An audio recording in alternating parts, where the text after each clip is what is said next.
Creating a social media calendar in Asana helps you plan, track, and manage your social media posts efficiently. Here's how to set up a social media calendar. Create a new project. Start by creating a new project in Asana. Select Board View or Calendar View for easy visualization of your posts. Name the project, for example, Social Media Calendar.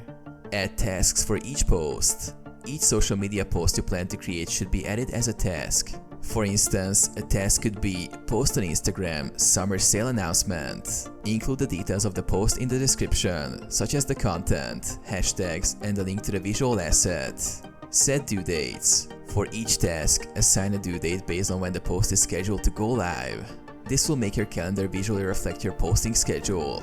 Assign team members. Assign each post task to the responsible team member. This helps everyone stay on track. Use custom fields. Add custom fields for details like post type or social platform, making it easier to filter and organize content.